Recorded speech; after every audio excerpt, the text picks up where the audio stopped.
A very good o'clock to all the students. Here I am Amisha, ma'am, your physics teacher. Today I am here to start our chapter number 2, that is work, energy and power. Okay, so let's start along with it. What work is, a student? Whenever a force is applied on a body and suppose that body is displaced from its initial state to the final state, or from state is here position, from initial position to the final position, then you could say work is done. If you could look here the figure, a man is pushing or a man is applying force to this object, that is a vehicle. Okay, and here it is tending to be in motion. How? If it is leaving its initial position, moving further, then you could say work is being done here. Okay, also represent that here a man is standing and he is applying force towards this wall. What could you see? There is no displacement of this wall. That means wall is not leaving its initial position while displacing forward. What you have observed, when no displacement is there, work done is zero. No work will be done. Okay. No work is done here also. Why? Because a man is holding a bucket. He just only holds. Force is applied upwards, but no displacement is done. So here also you could say no work is done. So what you have understood while this? The thing that got into your mind is, I think, students, कि after applying force or after generating or after giving force to a body is supposed to be displaced. Body must displace from its initial state, initial position to a final position. Then only you could say work is being done. Now let's talk about, students, here the one more example is left of a coolie. You have observed on a platform, if a coolie is standing with a heavy load on his head, he although feels tired, but no work is done. Why? No displacement is being done, okay, of the load. Now if a coolie moves on a platform, consider that if a coolie moves on a platform, then also no work is done against that gravity or that load, you can say. Reason what? Reason is the load or the weight on his head which is he being carrying and displacement of the coolie where the coolie is moving are mutually perpendicular. With that no work is done. अब आप सोचोगे ma'am ऐसा कैसे, तो this I could explain you right now after few seconds और few minutes I could say. Okay, तब आपको समझ में आएगा कि परपेंडिकुलर होने पर भी क्यों वर्क डन हमारा क्या है स्टूडेंट, ज़ीरो है. Now let's talk about the measurement of work. Work done on a body or by a body or any external agent depends on two factors, students. That is magnitude of the force, okay, and displacement of the body. How much magnitude of force is being done and how much body is being displaced, on it our measurement of work is being depend. Like here, work done is force dot displacement. Here dot is the product, okay, and here we are calling it as dot product. It is work done is equal to force dot displacement, force into displacement, you can say.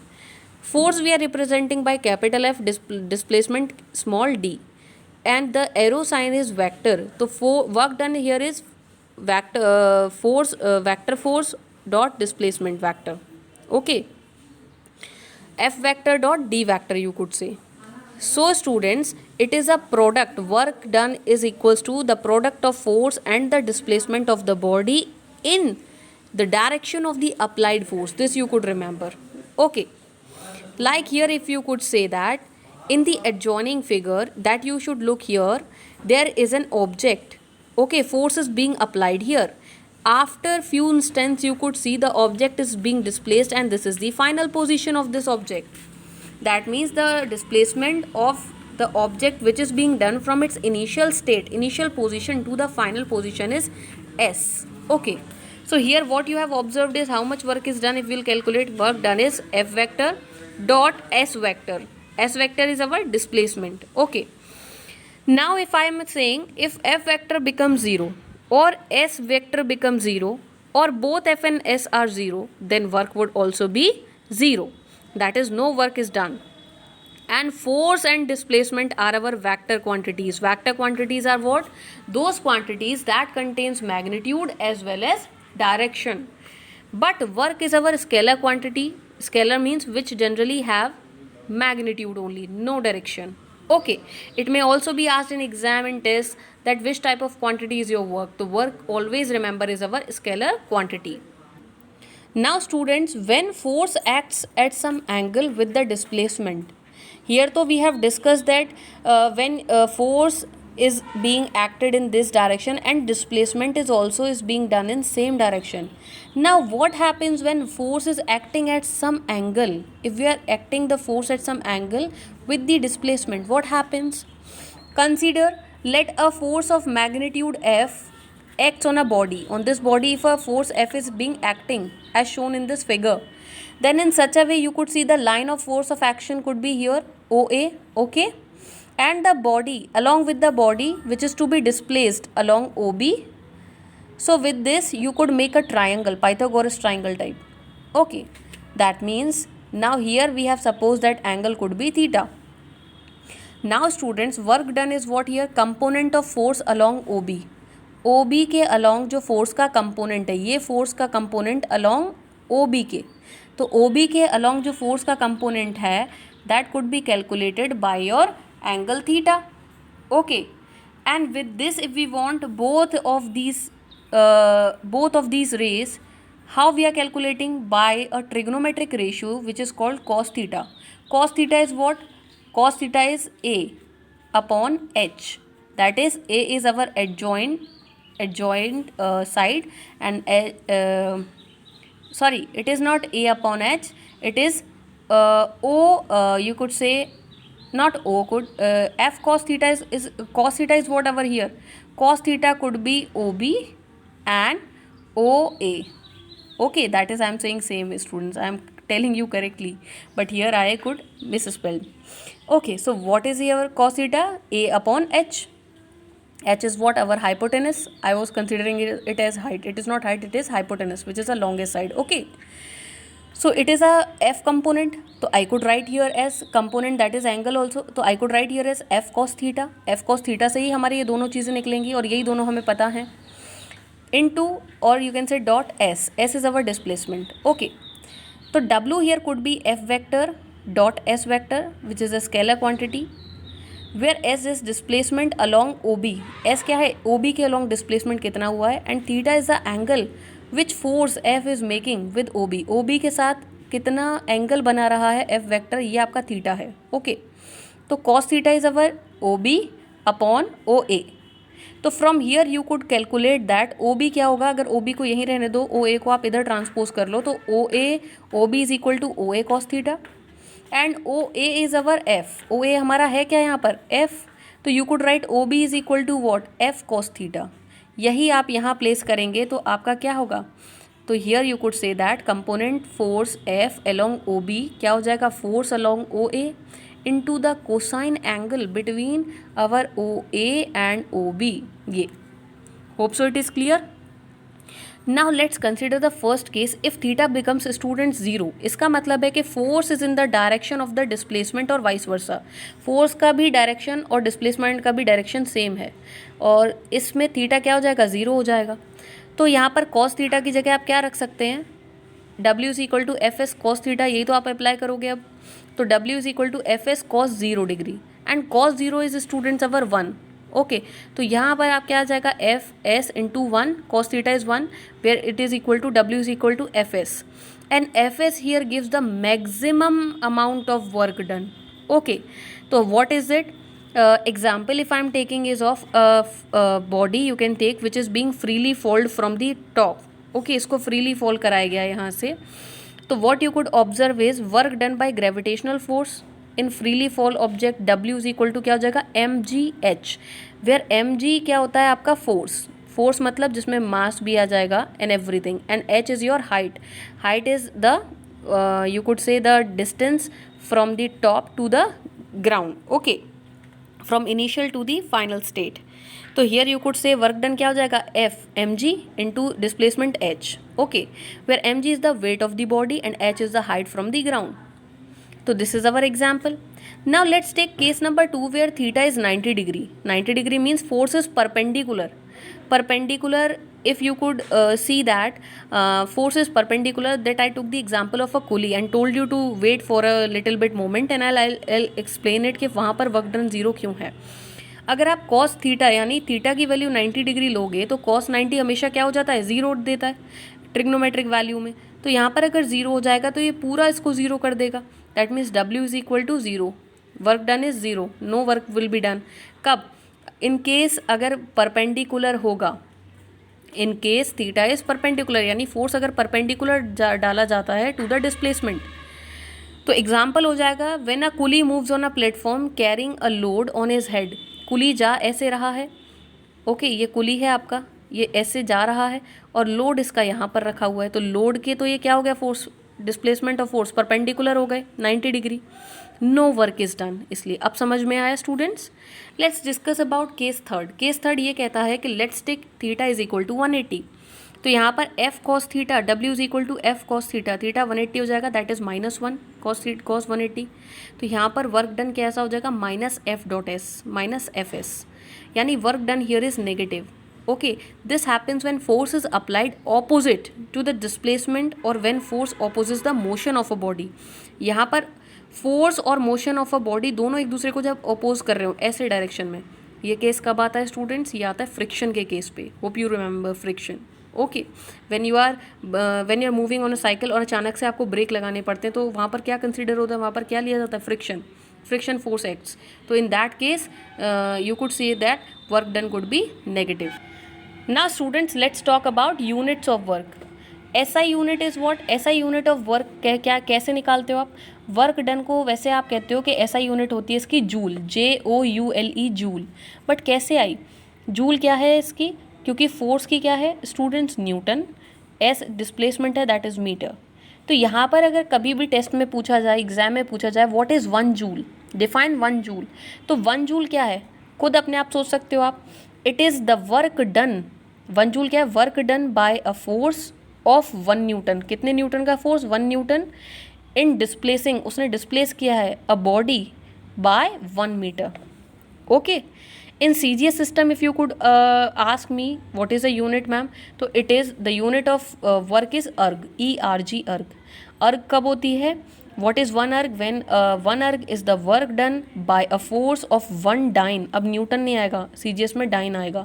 1 dyne of force in displacing a body of 1 centimeter. Okay, now relation between joule and अर्ग sometimes ask. मैंने आपको बताया भी 1 joule क्या है, 1 Newton into 1 metre. 1 Newton में कितने dine, 1 Newton में होते हैं 10⁵ डाइन. एंड 1 मीटर को अगर आप कन्वर्ट करोगे सेंटीमीटर में तो 100 सेंटीमीटर, यानी कि 10⁻² सेंटीमीटर बोल सकते हो आप.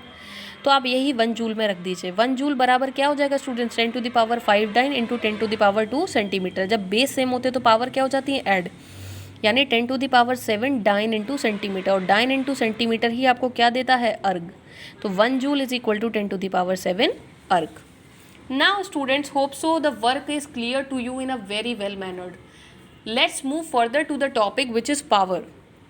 अब पावर क्या होता है, power is rate of doing a work is known as power. Very simple, that means कोई भी वर्क डन, कोई भी वर्क हुआ इन व्हाट टाइम पीरियड, किस टाइम पीरियड में. रेट का मतलब ही स्टूडेंट्स होता है टाइम पीरियड, कितने टाइम में उस वर्क को किया गया इज योर पावर. तो P, पावर को P से रिप्रेजेंट करेंगे, is equal to work done upon time. Okay, that is P is equal to W upon T, इसका फॉर्मूला होता है. Now factors on which this power depends is amount of work done by the source, obviously time taken by the source, in पर ये factor पर depend करता है. अगर time smaller होगा किसी भी सोर्स का तो उसका पावर सबसे ज़्यादा होगा अगर टाइम कम होगा, क्योंकि इन्वर्सली प्रोपोर्शनल है ये. लेकिन वर्क ज़्यादा है तो पावर क्या होगा, ज़्यादा होगा, क्योंकि ये डायरेक्टली प्रोपोर्शनल है वर्क के. See expression for power, how we are calculating, जैसे हमने वर्क के लिए निकाला था कि work done is what, force into displacement F.S vector. For power, if a constant force F is applied and it is displacing a body by a distance S in the direction of force in time T, time T ज़रूर लेना है. तो work done यहाँ पर क्या होगा, F into S, यही तो होता है वर्क डन. पावर क्या होता है, W upon T, work done in unit time. तो आप इससे एक चीज़ कह सकते हो क्या, वर्क की जो वैल्यू है वो यहाँ से उठा के आप पावर वाली में लगा दीजिए। पावर इज इक्वल टू क्या हो जाएगा students, F into S upon T. और आप सारे बच्चे जानते हो कि स्पीड और टाइम ये क्या है, ये क्या है एक बेटा, एवरेज स्पीड। पावर बराबर क्या हो जाएगा, फोर्स इनटू, इसको आप बोल सकते हो V, that is average speed. Okay, तो पावर क्या है, force into average speed, that means you can say P is equal to F vector dot V vector. इसके लिए वहाँ पर क्या था, W F vector dot S vector, वो डिस्प्लेसमेंट था। ये क्या है, ये एवरेज स्पीड है टाइम के साथ, तो ये F vector dot V vector है। अब स्टूडेंट्स अगेन सेम चीज़ है, जब थीटा यहाँ पे आप लिख सकते हो P is equal to F V cos theta, जैसे एफ एस कॉस थीटा लिखते थे, यहाँ एफ वी कॉस थीटा आ जाएगा। Same, I am not going to explain it completely. When you are taking theta is equal to 0 degree, again cos 0 becomes 1, which is a maximum value. So here you could say P is equal to maximum, power यहाँ पर सबसे maximum होगा, that is P is equal to FV after calculating, after taking theta as 0.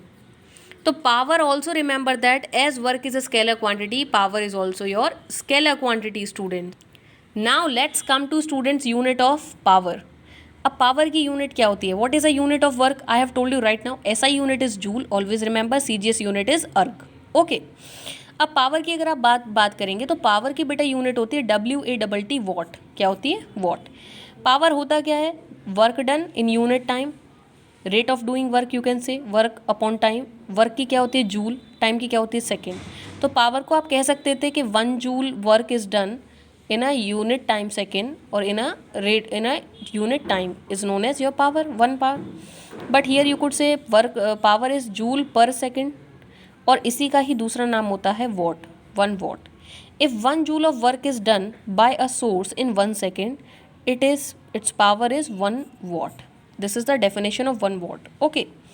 Other units are as follows, kilo watt क्या होता है, kilo watt 1 kilo watt में 10 to the power 3 watt, 1 mega watt में 10 to the power 6 watt, 1 micro watt में 10 to the power -6 watt, and 1 milli watt, ये milli का sign है, ये माइक्रो का साइन है students, 10 to the power -3 watt. अब बात करते हैं स्टूडेंट्स हॉर्स पावर की। हॉर्स पावर क्या होता है, it is a amount of work done by a horse, नाम से ये इसका है, it is a amount of work done by a horse in lifting 150 pound weight up to 220 feet in 1 minute. 1 minute में 150 pound का weight 220 feet तक। In older time water was lifted from well by pulley and rope systems. Okay, यहाँ पे horse power में जब आप रखोगे 150 pound work done into 220 feet by time second is 60, calculate करके लाएंगे आप तो you'll get 1 horse power is equal to 746 watt, watt के टर्म्स में। Last is our difference between your work and power. It may generally ask. Okay. It may be asked that what is the difference between work and power. So first point could be your same. Work is a scalar quantity. Very good. Work is a scalar product, you can say, of force and displacement. That is W is equal to F vector dot S vector. For power is also it is a scalar product of force and velocity. That is P is equal to F vector dot V vector. Second point is of work is it is independent of time, but power is depending on time. Third is SI unit, you can take कि work की SI unit, its SI unit is joule and power की power's SI unit is watt. Hope so students it is being clear to you very nicely, and next I'll start the energy topic. Thank you. Do watch the video completely to understand this chapter.